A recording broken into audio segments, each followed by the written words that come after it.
Cole Harrington stumbled into the apartment at nearly 3 in the morning, the hallway lights casting long, guilty shadows behind him. His shirt was wrinkled, his tie missing, and the faint scent of a perfume Madison had never worn clung stubbornly to his clothes. He didn't bother to hide it anymore. In his mind, she would always be there, waiting, forgiving, pregnant, and powerless. That was the story he'd written for her, and he believed it like gospel. But tonight felt wrong. The loft was silent, untouched. No soft lamplight, no gentle hum from the baby monitor of their toddler, no Madison curled on the couch pretending she hadn't been crying. Just stillness. A kind of stillness that made the air feel heavier than usual. Cole loosened his collar, annoyed. "Madison?" He called out, expecting to hear her footsteps rushing from the bedroom. Nothing. He walked toward the kitchen, frustration rising when he saw it. A folded piece of paper placed neatly on the marble counter, right beside the half-finished mug of herbal tea she always drank before bed. Her handwriting, small and steady, stared back at him. He opened the note. This time, I chose me. Just 8 words. No apology, no explanation, no plea. For the first time in years, Cole felt something unfamiliar. Fear. Real fear. A cold chill crawled down his spine as he scanned the apartment again, noticing the missing suitcase, the absent diaper bag, the quiet emptiness of a home that once held life. Madison, 7 months pregnant, had left. In the middle of the night, without calling anyone, without waiting for him to return, he grabbed his phone, dialing her number, straight to voicemail. A second call. Still nothing. He slammed the phone down, breath unsteady, because that's when he noticed something else, something he hadn't expected, something that made the room spin. Madison hadn't left alone, and someone had taken her somewhere he never would have guessed. The cab's headlights cut through the cold Brooklyn air as Madison Clark stepped onto the sidewalk, one hand gripping her swollen belly, the other holding her toddler close. Her breath trembled, more from fear than exhaustion. 7 months pregnant, running away in the middle of the night was something she never imagined doing, not with her history, not with her fragile health. But something inside her had cracked wide open tonight, something she couldn't tape together anymore. She whispered to her little girl, "It's okay, sweetheart. Mommy's here. Mommy's got you." Her voice wavered, but her resolve didn't.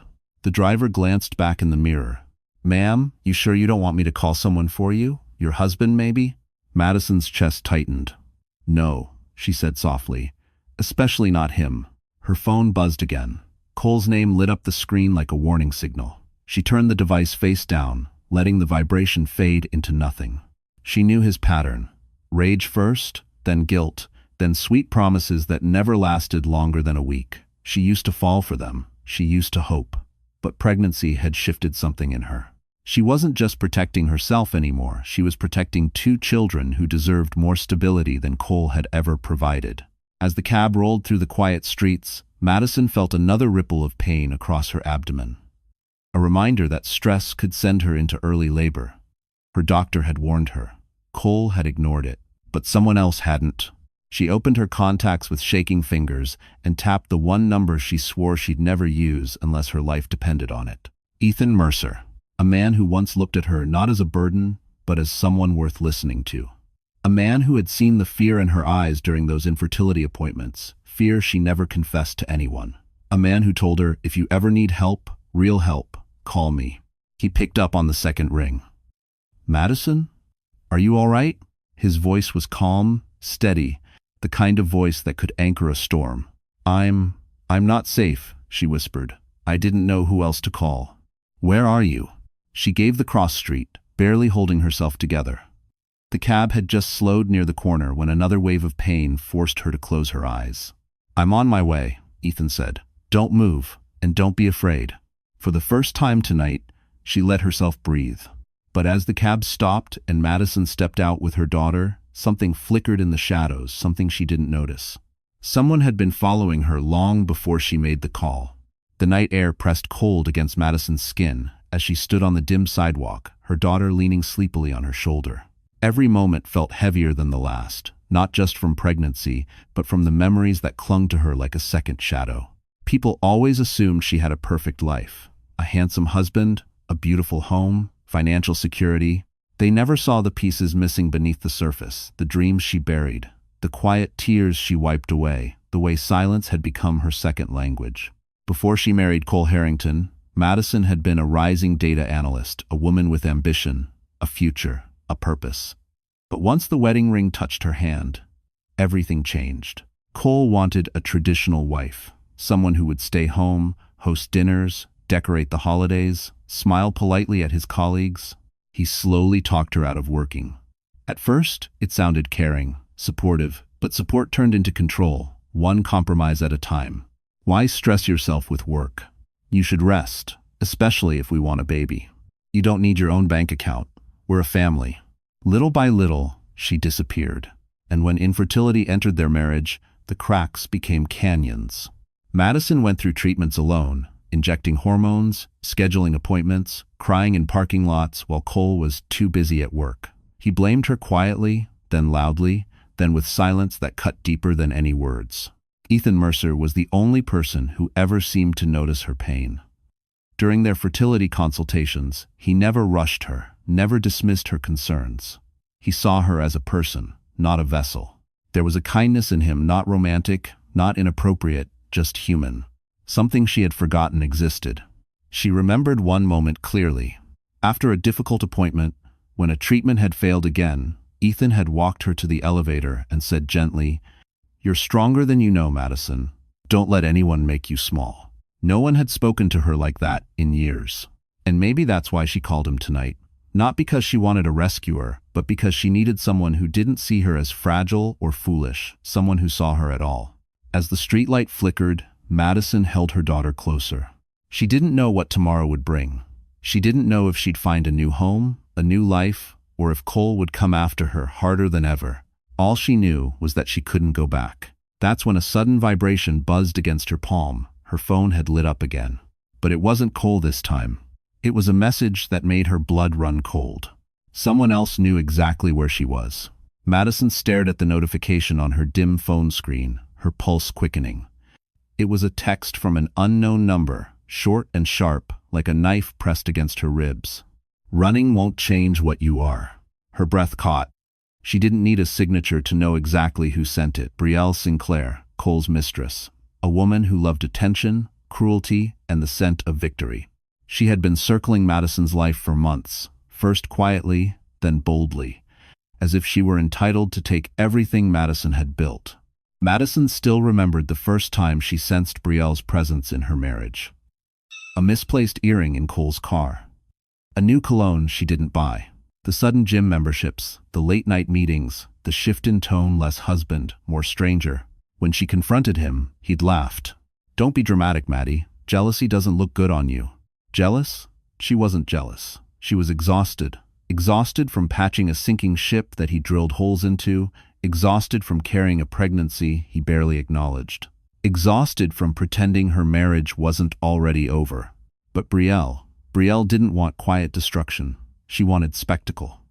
She sent photos accidentally of dinners, hotel lobbies, a shadow of Cole's hand tangled in her hair. She sent messages hinting that Madison was holding him back, that Cole needed a real woman, that once the baby arrived, he'd be free. Those words had cut deep. But none cut deeper than the message Madison received 2 nights ago. "Cole will never pick you. Sign the papers and disappear." Madison had stared at that sentence until her vision blurred. She wasn't ready to divorce. She wasn't ready to break her family apart. She wasn't ready to admit she had lost. But tonight wasn't about readiness. Tonight was survival. As she stood on the curb, her phone buzzed again, another message. This time a photo of Cole, asleep in Belle's bed. A timestamp from an hour earlier. Madison's throat tightened. Her baby kicked hard, as if echoing her pain. Belle followed with one more line. "You should have left long ago." Madison closed her eyes, steadying her breath. Strange enough, Belle was right. Leaving wasn't weakness. It was the one thing she should have done sooner, the one thing that might save her. A car turned the corner, then Ethan's SUV. Headlights washed over her, comforting, steady. Relief loosened something inside her. She stepped forward, but then she noticed movement across the street. A figure leaning against a street lamp, watching her. Not Belle, not Cole. Someone she never expected. Someone who should have been miles away. Madison had never imagined she'd pack up her life in silence, long after midnight, while the rest of Brooklyn slept. Yet here she was, folding tiny clothes, stuffing diapers into a worn canvas bag, gathering the bare essentials for her toddler and the child still turning gently inside her womb. Every movement felt both fragile and resolute, as though she were stitching together the last pieces of her courage. The apartment, once filled with warm colors and soft laughter, now felt like a museum of broken promises. Her framed ultrasound rested on the dresser. Madison paused, brushing her fingertips over the glass, remembering how she'd shown it to Cole, how he'd barely looked up from his phone. Yeah, good, he'd murmured, checking stock prices. She swallowed hard. She used to believe moments like that were temporary, but temporary had become normal, and normal had become unbearable. Tonight, she wasn't leaving because of Brielle's threats or Cole's cruelty. She was leaving because she finally understood something simple and heartbreaking. Staying was destroying her. She zipped the suitcase, lifted her daughter into her arms, and whispered, "We're starting over, baby. I don't know where yet, but it'll be somewhere safe." The child stirred sleepily, nuzzling into her shoulder, trusting Madison completely, one more weight on her conscience, one more fire fueling her escape. As she stepped into the hallway, a sharp cramp seized her side. It wasn't the first tonight. Stress could push her into early labor, and she'd known that. But the alternative, staying, felt far more dangerous. Downstairs, her cab was already waiting, headlights glowing through the mist. Madison hurried, heart pounding, praying she wasn't making a terrible mistake. When the cab pulled away, she didn't look back at the building. She couldn't. She needed to believe the road ahead held something better than what she was leaving behind. Minutes later, the car slowed to a stop near the intersection, where she'd told Ethan to meet her. The streetlights flickered overhead, casting strange shadows as she stepped out. That's when she felt it. A presence. Someone standing a few yards behind her, just outside the reach of the light. She couldn't see his face, only the outline of a figure who didn't belong there. Her breath hitched. Ethan's SUV hadn't arrived yet, and the person watching her wasn't moving, just waiting. Her daughter whimpered in her arms as another sharp cramp pulsed through her abdomen. Madison took one step back, pulse racing, because whoever was standing there wasn't supposed to know she'd left. For a heartbeat, Madison couldn't feel her legs. The figure standing under the street lamp didn't move, didn't speak, just lingered like a shadow torn loose from the night. Her daughter whimpered softly in her arms, and instinctively, Madison held her closer. "Hello?" she called out, her voice thinner than she intended. No answer. Another sharp cramp coiled around her abdomen, forcing her to steady herself against the cab. She tried to breathe through it, slow and controlled, the way her doctor had taught her. "Not now," she begged silently. "Please, not now." The figure shifted, and for a moment, the dim light caught the edge of a familiar jacket.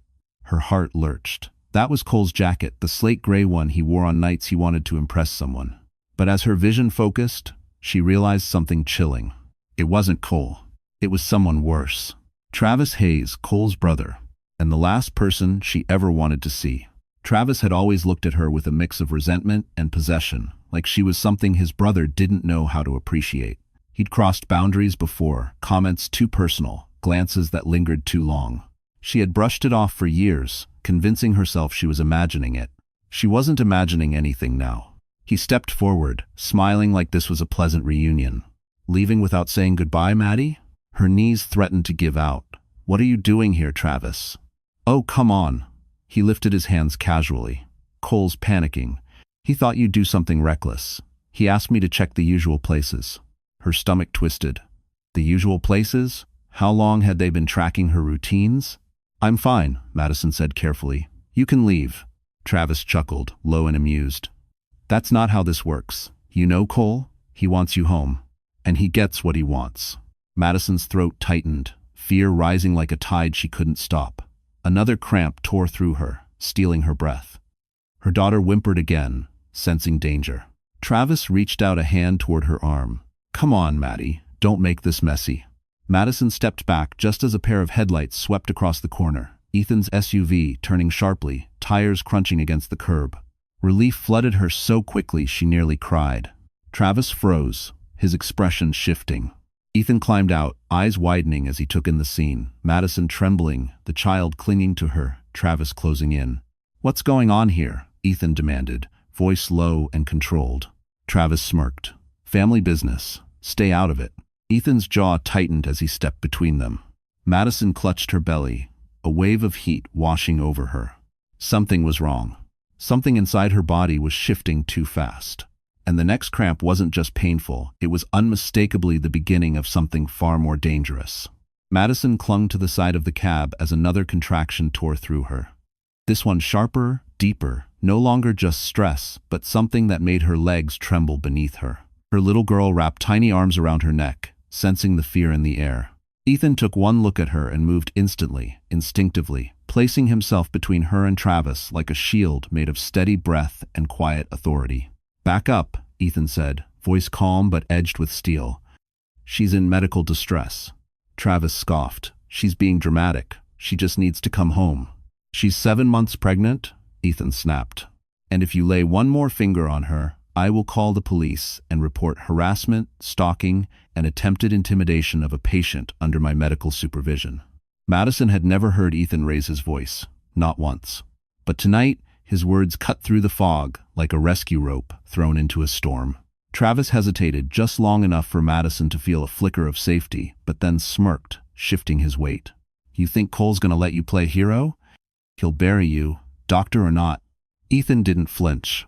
Let him try. Madison's breathing quickened. She could feel the pressure building again, her lower back throbbing, her abdomen tightening in waves. She closed her eyes, trying to stay upright. Ethan turned to her instantly. "Madison, look at me." His hands were gentle but firm as he guided her toward his SUV. "You're having preterm contractions. We need to get you somewhere safe now." Travis took a step forward. "She's coming with me." Ethan didn't even turn around. "Touch her, and you'll regret it." That was when the cab driver, silent until now, opened his door and shouted, "Hey, man, she said she doesn't want to go with you. Back off." A rare moment of unexpected solidarity. Travis glared but didn't move closer. Madison felt her vision blur as another contraction rolled through her body. She gasped, gripping Ethan's arm. I can't. It hurts." "I know," Ethan murmured, steadying her. "Breathe. I've got you." He lifted her toddler into the back seat of the SUV, then helped Madison inside with careful, practiced movements. She had never felt so vulnerable, and yet, strangely, never so protected. Travis stood in the road, fury twisting his face, as Ethan shut the door and moved quickly to the driver's side. The tires screeched softly as they pulled away, leaving Travis shrinking in the rearview mirror. Madison leaned back against the seat, shaking, tears slipping down her cheeks, not from fear this time, but from the sudden release of a burden she didn't realize she'd been carrying for years. Ethan glanced at her. "You're safe now. I won't let anything happen to you." But before relief could settle in her chest, Madison felt a warm gush beneath her, soaking into the seat. Her breath stopped. Her water had broken, and they were still 20 minutes from the hospital. Ethan's hands tightened around the steering wheel the moment he heard Madison's shaky whisper. "My water. It just broke." He glanced at her, really looked, and the fear in her eyes nearly tore something inside him. She was breathing fast, clutching her belly, her daughter whimpering in the back seat. The city lights streaked across her face in fragments, like pieces of a life shattering and rearranging all at once. "Stay with me, Madison," Ethan said, his voice low but steady. "You're not alone. I'm getting you to Mount Sinai as fast as I can." Traffic wasn't heavy, but every red light felt like a lifetime. Madison pressed a hand to the window, her forehead damp with sweat. "This is too early," she whispered. "It's too soon." "I know," he murmured, checking her again. "But you're stronger than you think. We'll get through this." A contraction seized her, sharper and longer than before. She bit down on a cry, trying not to wake her toddler. Tears slid down her cheeks anyway, silent, helpless. It wasn't the pain. It was everything leading to this moment. The years of being dismissed, diminished, and controlled. The exhaustion of carrying a family alone. And now, the weight of uncertainty as she teetered on the edge of motherhood once more. She choked out, "Cole won't even care." Ethan's jaw tightened, but his voice was gentle. "Stop thinking about him. Think about you. Think about your babies." Another contraction. Madison squeezed his arm, gasping. "I'm scared." "I know." His hand brushed hers briefly. "But you're not doing this without support anymore. Not tonight, not ever again. Her breath hitched something inside her heart, shifting. It wasn't love, not yet, but the recognition of a man who stood steady when her world spun. Just then, headlights flared behind them. A car swerved dangerously close, horn blaring. Ethan checked the mirror. A black Mercedes. The same model Cole drove. No, it couldn't be him, not already. The car accelerated, tailgating them, flashing its high beams like a warning. Madison turned her head weakly, dread crawling up her spine. "Ethan, is that—" "I see it," he said, voice darkening. "Stay calm." But the car behind them jerked again, too aggressively to be random. Ethan pressed the gas, weaving through lanes with practiced focus. Madison gripped the seat, breath thready, her body tightening in another violent contraction. Her toddler woke, crying. The Mercedes closed in. Ethan muttered, "Whoever that is, they're not trying to pass. They're trying to reach you." Madison's heart slammed against her ribs, because she suddenly realized that wasn't Cole's car. It belonged to someone even more dangerous. The Mercedes crept closer, its headlights slicing through the dark like twin blades. Madison clutched her belly, fighting through another wave of pain, her breath ragged and uneven. Ethan glanced in the mirror again, brow tightening. "That's not Cole's license plate," he muttered, "but they're definitely following us." Madison felt her pulse hammering in her throat. Who would want to follow me?" "Someone who shouldn't be anywhere near you tonight," Ethan answered, merging into a faster lane. Her mind raced, flipping through possible faces: Cole, Travis, Belle. Each one brought its own kind of dread, but none matched the cold determination of the car behind them. The Mercedes accelerated again. Ethan swore under his breath. He wasn't a man who rattled easily, yet tonight he drove like a man with everything on the line. "Madison, listen to me. Focus on your breathing. You're contracting every 3 minutes. We need to get you to the hospital as soon as possible." She closed her eyes. "I'm trying. I'm really trying." He reached over briefly, giving her hand a squeeze, a grounding gesture, steady and warm. She leaned into it more than she intended. Behind them, the Mercedes jerked into the next lane, speeding alongside them for a terrifying second. Madison turned her head and caught a glimpse through the darkened window, a silhouette, masculine, broad-shouldered, someone she recognized not by face but by presence. "No," she whispered. "It can't be." Ethan flicked his eyes toward her. "Who is it?" She swallowed hard. "My father-in-law, Harold Harrington. A man who built an empire on fear, manipulation, and quiet threats. A man who once told her, 'A Harrington wife doesn't leave, she endures.'" Ethan's grip tightened on the wheel. "Why would he chase you?" Madison's breath shook. "Because he thinks I belong to the family, and if Cole loses control of me, Harold loses control too." Another contraction gripped her, harder than the rest. She bent forward, gasping, tears spilling onto her knees. Her daughter cried again in the back seat, frightened by the tension filling the car. Ethan's voice softened instantly. "Madison, stay with me. We're almost there. Just keep breathing." But the Mercedes surged forward suddenly, cutting in front of them, forcing Ethan to slam the brakes. The SUV skidded, tires screeching across the asphalt. Madison screamed as her body jolted. Ethan threw an arm across her, protecting her from the impact. The Mercedes stopped sideways, blocking the road completely. Ethan exhaled a single, controlled breath. "He's trying to corner us." Madison shook violently, pain rippling through her. "What does he want from me?" Ethan looked at her with a seriousness she had never seen in him. "He doesn't want you, Madison. He wants your baby." And he was willing to stop them in the middle of the highway to get it.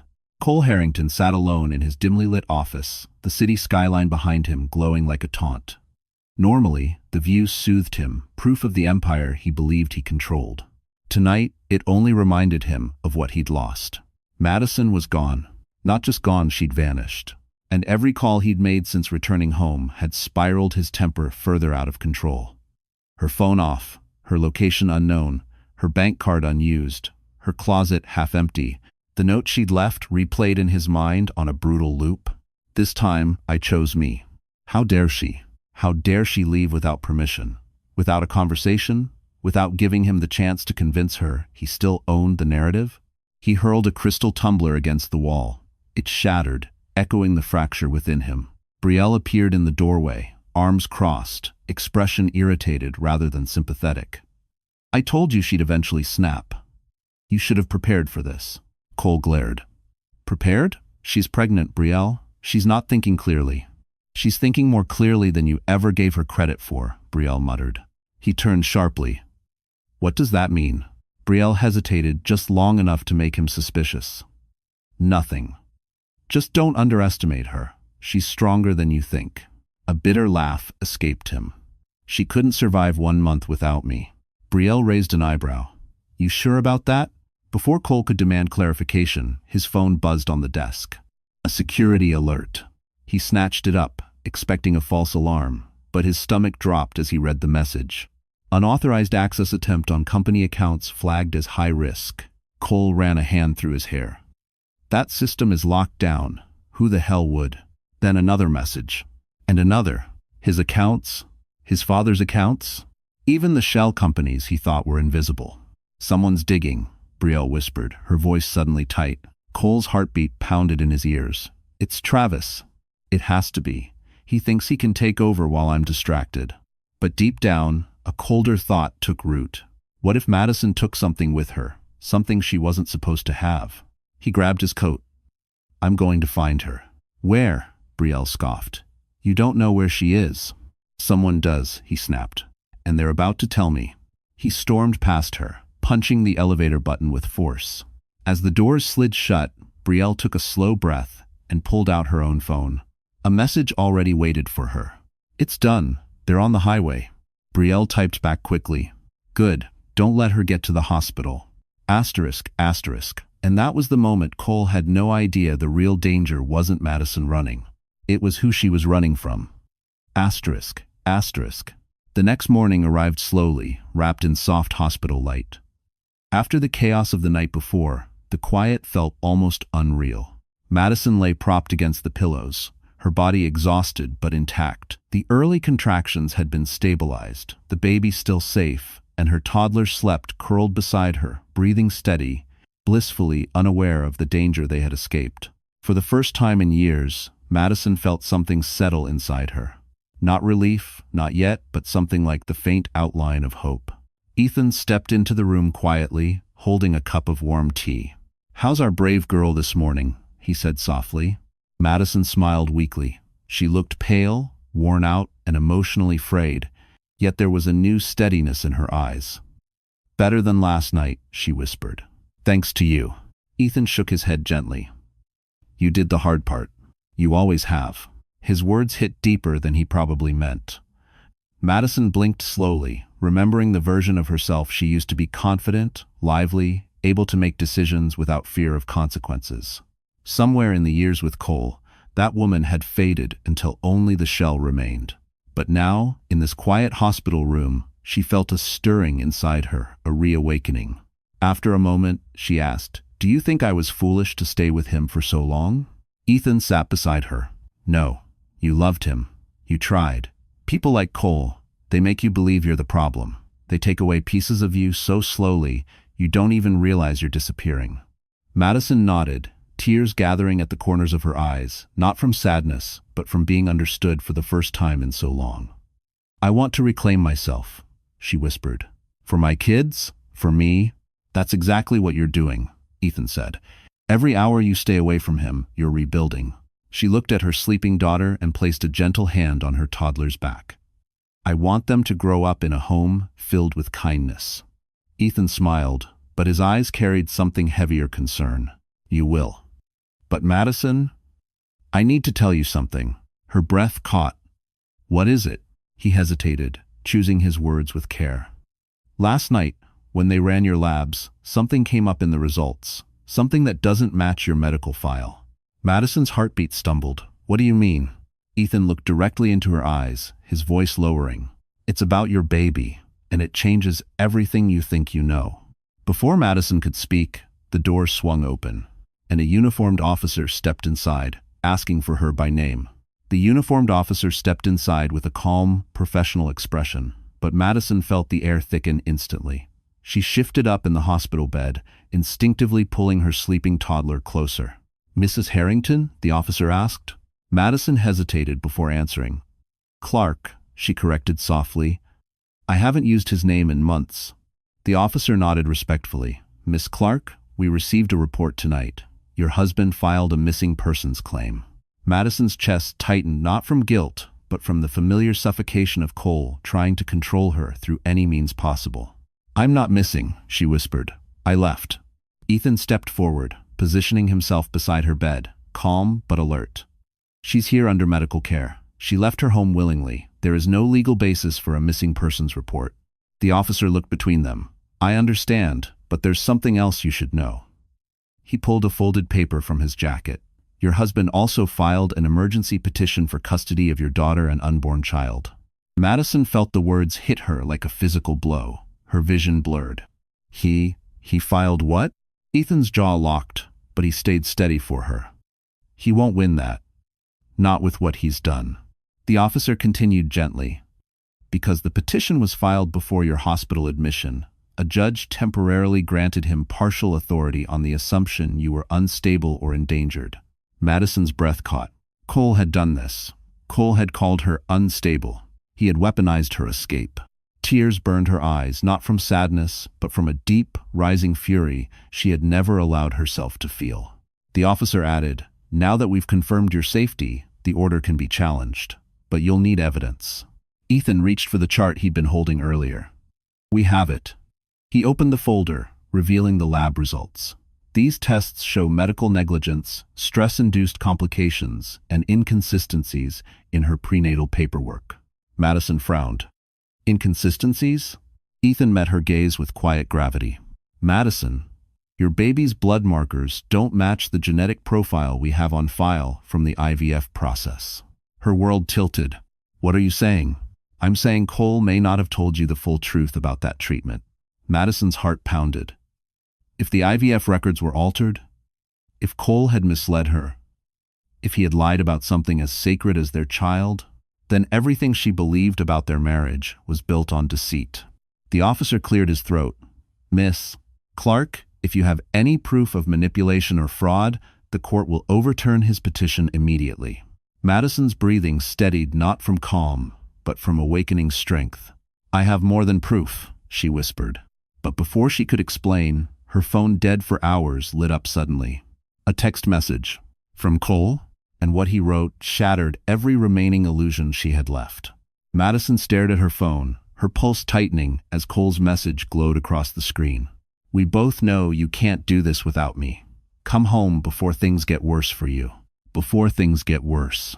The words slithered into her chest like poison, familiar, cruel, calculated. The same tone he used whenever she questioned him, whenever she wanted more than the scraps of affection he offered. Ethan noticed her hands trembling. Madison, what did he say? She swallowed hard. Exactly what he always says, that I'm nothing without him. Ethan's eyes softened, but there was a fire beneath the gentleness. He knows you're stronger than you've ever been. That's why he's losing control. The door opened, and the officer stepped out to make calls, leaving them alone. Madison pressed a shaking palm to her belly, grounding herself as the baby kicked faintly beneath her touch. It was a gentle reminder. She wasn't alone. She had someone to fight for. She whispered, almost to herself, he thinks he can scare me back. Ethan leaned closer. Does any part of you still want to go? Madison shook her head slowly, but with a certainty she had never felt before. No, I'm done going back to people who break me. For a moment, the weight of her own words startled her. She wasn't speaking as the Madison who had survived Cole. She was speaking as the Madison who was finally stepping out of the shadows he cast. Ethan noticed. He smiled, not triumphant, but proud. Then this is the moment you start writing your own life. She exhaled shakily. I just never thought I'd have to do it alone. You're not alone, Ethan said quietly. Not anymore. Something warm and unfamiliar flickered in her chest.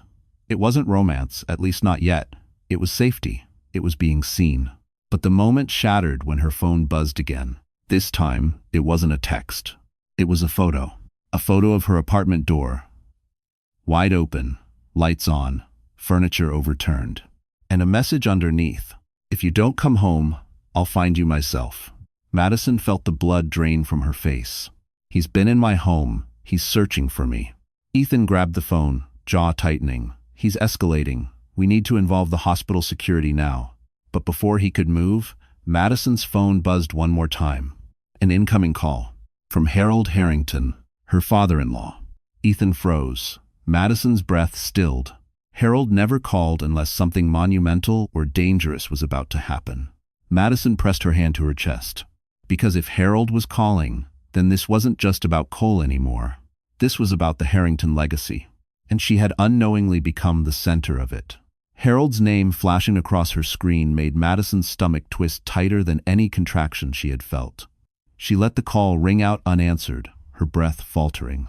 Harold never reached out, not to comfort, not to advise, not to intervene. If he was calling now, it meant only one thing.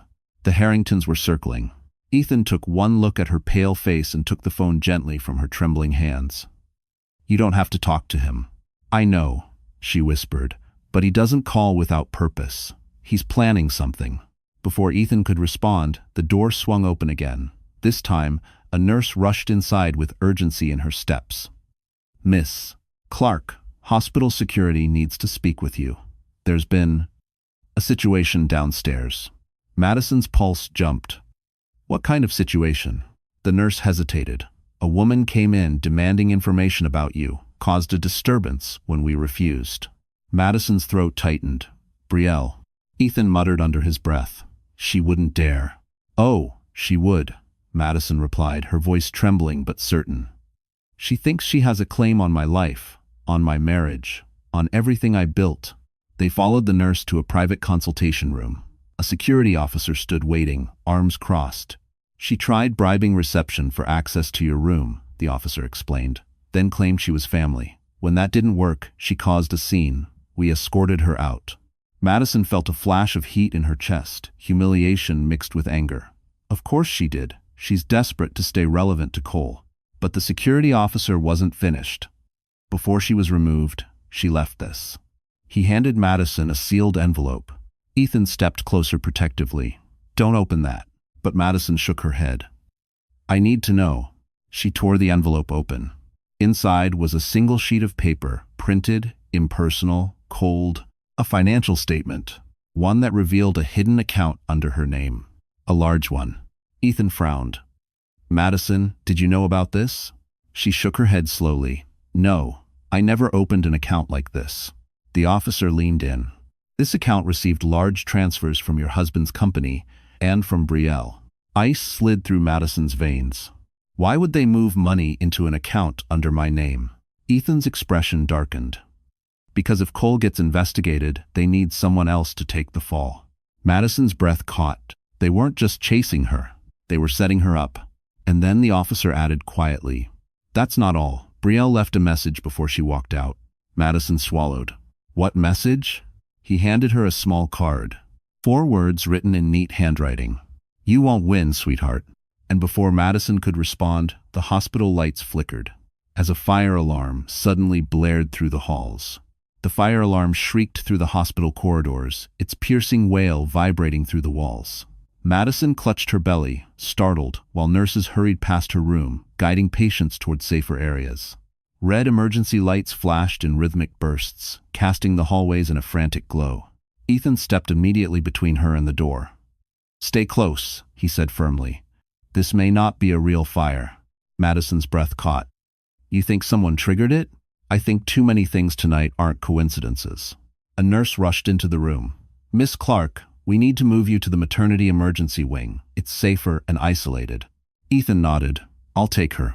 As they made their way down the hall, Madison felt something unexpected rising within her. Not panic, but a quiet determination.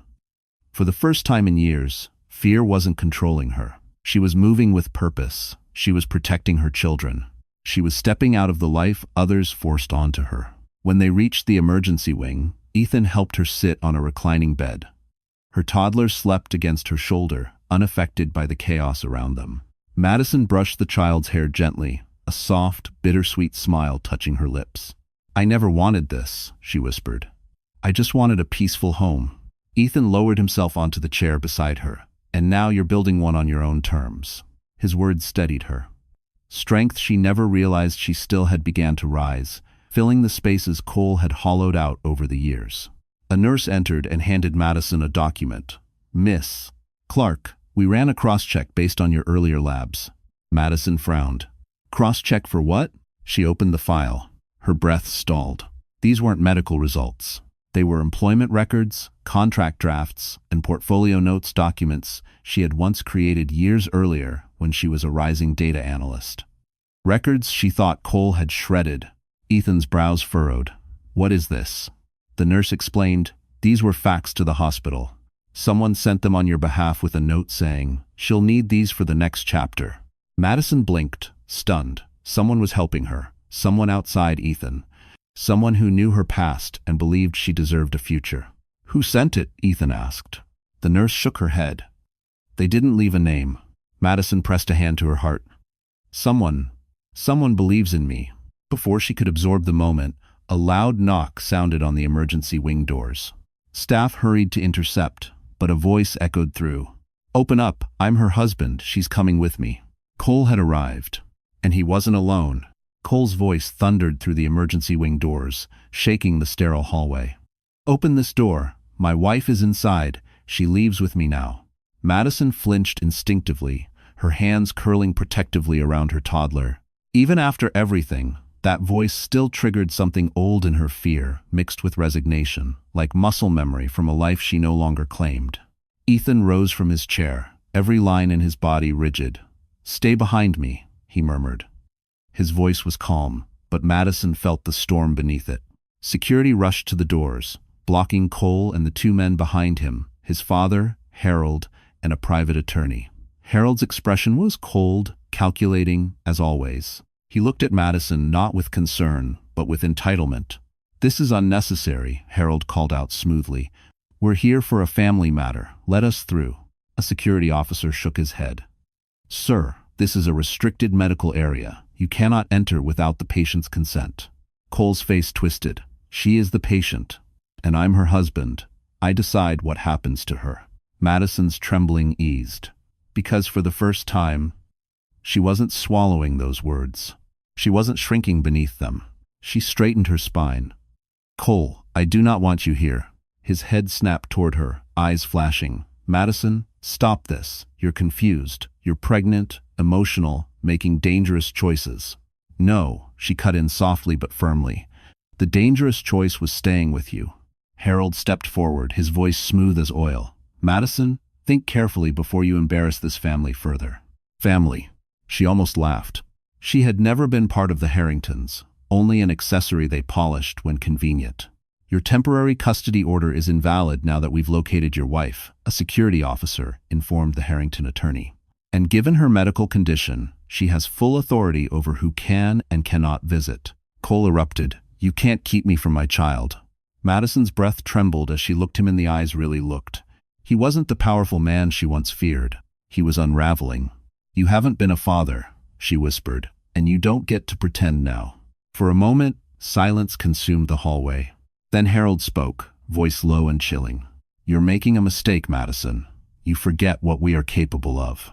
Ethan stepped closer to her, subtly signaling security to tighten their stance. "She's not alone anymore," he said, "and intimidation won't work here." Cole sneered. "Intimidation? You think this is intimidation? Madison hasn't seen anything yet." And then, before anyone could react, one of the hospital administrators hurried toward them, clutching a clipboard. "Miss Clark," she said breathlessly, "you need to see this immediately. It concerns the paternity test results." Madison's heart slammed against her ribs. Because the administrator wasn't looking at Cole. She was looking at Ethan. Madison felt the room tilt slightly as the administrator held out the clipboard. Her fingers trembled before she touched it, afraid of whatever truth lay beneath the thin sheet of paper. Around her, the world narrowed. The emergency wing, the buzzing lights, Cole's fury, Harold's cold disdain, none of it mattered in that moment. Only the truth did. Ethan moved closer, his voice gentle. "You don't have to read it now." But Madison shook her head. "I've spent too long letting other people decide what I should or shouldn't know." She lifted the paper. Her eyes scanned the heading. Genetic comparison, fetal markers versus registered paternal sample. Status: inconclusive, non-match indicators present. Madison blinked slowly, breath catching. What does this mean? The administrator cleared her throat. It suggests that the fetal DNA does not sufficiently match the paternal profile on record. Cole barked out a sharp laugh. You're saying the baby isn't mine? That's impossible. She couldn't have. He stopped, unable to finish the sentence. Not because he believed in her fidelity, but because some part of him knew exactly what this implication exposed. His lie. Ethan stepped forward. The profile on record is from the IVF treatment Madison underwent. But as her doctor, I can tell you there were discrepancies, even back then. Madison's stomach twisted. Are you saying Cole used someone else's sample without telling me? Ethan nodded slowly. It's possible the clinic was pressured or someone interfered, but one thing is clear. You were not given the truth about your own pregnancy. Madison felt the ground shift beneath her. The years of infertility, the failed cycles, the loneliness, the hope she carried so delicately. And through it all, Cole had been manipulating the one part of her life she thought was sacred. Shame, betrayal, and anger collided inside her chest. Harold's voice cut through the air, low and menacing. This is a misunderstanding. Those results are incomplete. Destroy that document immediately. The administrator stiffened. Sir, I can't do that. This is medical evidence. Cole lunged forward, grabbing the clipboard. Give it to me, now. Ethan intercepted him, stepping in with a forcefulness Madison had never seen. Touch her again, and you're done, Cole. Security closed in instantly, gripping Cole by the arms. He thrashed, shouting, This isn't over. She's my wife. That baby belongs to me. Madison finally spoke, her voice steady, quiet, and devastating. No, Cole, nothing about me belongs to you anymore. Harold's eyes narrowed, cold fury simmering beneath the surface. You think you've won, Madison? You have no idea what's coming. Madison lifted her chin. I'm not afraid of you. But as security dragged Cole and Harold toward the exit, Ethan's phone buzzed sharply. He checked it, his expression draining of color. He turned to Madison, eyes wide. Madison, your bank accounts, all of them. She froze. They've been drained. The next 48 hours unfolded like a storm. Violent, unpredictable, and impossible to stop. Ethan had barely spoken the words, "Your accounts have been drained," before the hospital room became a command center. Security, administrators, legal advisors, they moved in and out in waves, each bringing fragments of the truth Madison had feared and yet somehow expected. Cole had emptied every shared account. Even the secret savings she kept tucked away, money she thought only she knew about, was gone. He wanted to trap you financially, Ethan said, anger simmering beneath his calm exterior. This is coercion, and it's illegal. Madison sat quietly, her daughter asleep in her lap. The weight of everything pressed against her chest, but beneath the pressure was something else, a flicker of resolve. She had lost money, yes, but she hadn't lost herself, not anymore. The hospital attorney entered with a folder. Miss Clark, you need to see this. A news outlet published an article this morning about the Harrington family. She opened the link on a tablet. A headline blazed across the screen. Harrington heir under investigation for fraud and medical coercion. Madison's breath stopped. The article detailed the hidden account in her name, the suspicious transfers, complaints from former employees, and most damning of all, a rumored manipulation of her IVF treatment. It was everything she feared, laid bare for the world. But instead of humiliation, she felt something unexpected. Validation. For years she'd been made to feel irrational, oversensitive, unstable. But here it was proof she wasn't imagining anything. Proof she had been surviving a quiet war she never agreed to fight. And the public was now on her side. The attorney continued. A whistleblower released internal documents. Anonymous. But whoever it is, they know the Harrington operations intimately. Madison exchanged a glance with Ethan. This wasn't his doing. So who was protecting her? She didn't have time to ask. Another administrator rushed in. Miss Clark, your custody status has been updated. The emergency order filed by your husband has been overturned. Madison blinked. Overturned? Yes, effective immediately, you have temporary sole custody of your daughter and unborn child, and the court granted protection based on medical vulnerability. A quiet, disbelieving laugh escaped her, not because it was funny, but because, for the first time in years, the weight was lifting. Piece by piece, her life was shifting back into her own hands. Ethan squeezed her shoulder gently. This is your moment, Madison. Your rise.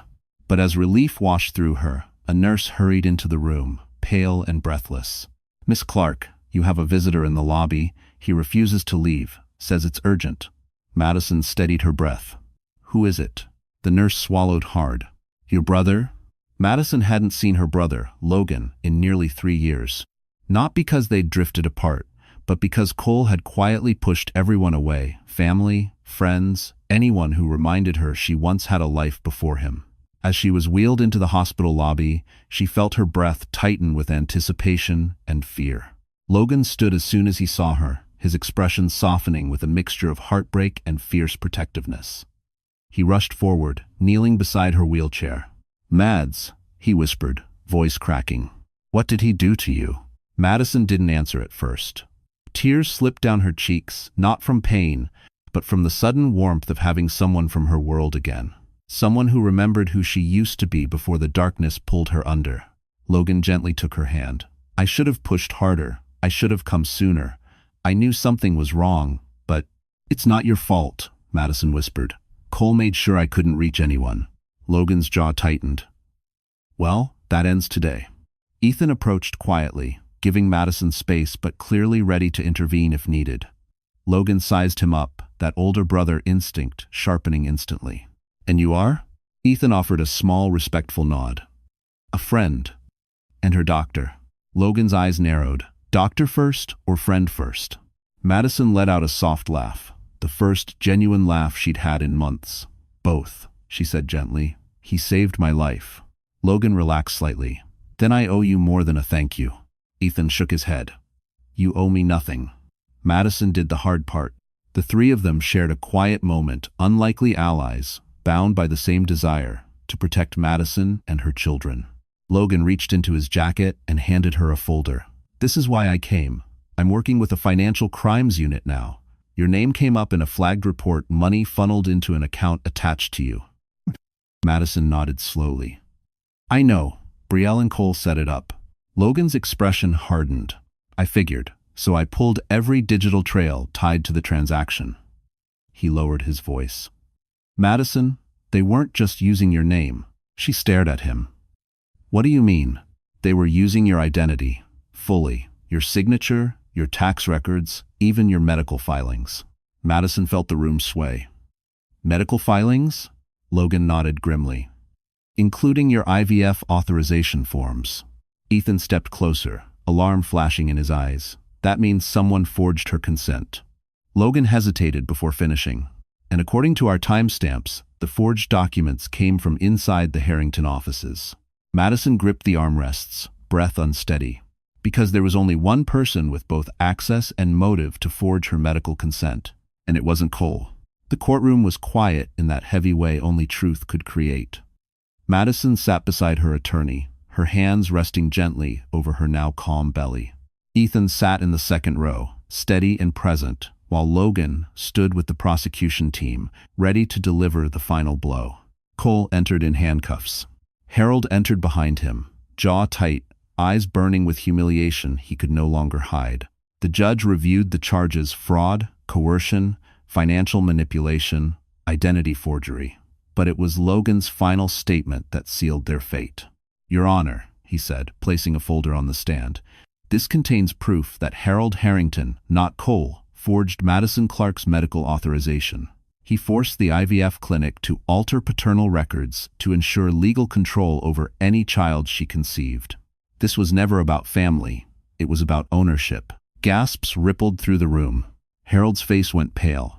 Madison exhaled slowly, relief washing over her in steady waves. She had known these men were capable of cruelty, but seeing their intentions laid bare gave her a closure she never thought possible. The judge spoke firmly. Harold Harrington is hereby sentenced to 8 years in state prison for medical fraud, coercion, and falsification of federal documents. Harold didn't look at Madison as officers escorted him away. For the first time, the powerful man had no power left. Then the judge turned to Cole. Given your involvement in financial coercion, identity theft, and violation of a protective order, this court sentences you to 6 years. Cole's eyes darted toward Madison, anger, disbelief, desperation. "Maddie, please don't let them take me. I can explain." Madison stood slowly, her voice gentle and unshakable. "You already took years from me, Cole. This time, I'm choosing myself." The gavel fell. It was done. Later that afternoon, outside the courthouse steps, reporters swarmed, but Ethan shielded Madison and her daughter with his coat, guiding them carefully toward the waiting car. Logan walked beside them, a new steadiness in his protective stance. "You did it," he whispered. "You finally got your life back." Madison smiled softly. "No, I'm finally starting it." Weeks passed. Madison welcomed her baby boy in a quiet birthing suite overlooking the Hudson River. Ethan held the newborn first, tears in his eyes, and Madison felt the world settle into a peace she had never known. Months later, under a golden California sunset, Madison stood barefoot on the sand in a simple white dress, while Ethan read his vows to her. Not promises of ownership, not conditions, just love, respect, and partnership.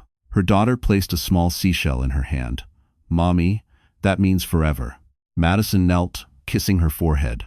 "Forever," she whispered, "but on our terms." And as the waves kissed the shore, she finally understood her journey. When a woman chooses herself, the whole world shifts to meet her strength. All right, my wonderful friends, if you're still here with me after this long emotional journey, then something in Madison's story touched your heart in a way that's hard to ignore. So, let's take a quiet breath together and look at what this story really reminds us of. Sometimes in life, we stay in places where our soul is shrinking, not because we're weak, but because we hope things will get better. But as Marcus Aurelius once wrote, the happiness of your life depends upon the quality of your thoughts. When Madison finally chose herself, she wasn't abandoning her family, she was choosing peace, dignity, and truth. And that is something each of us deserves.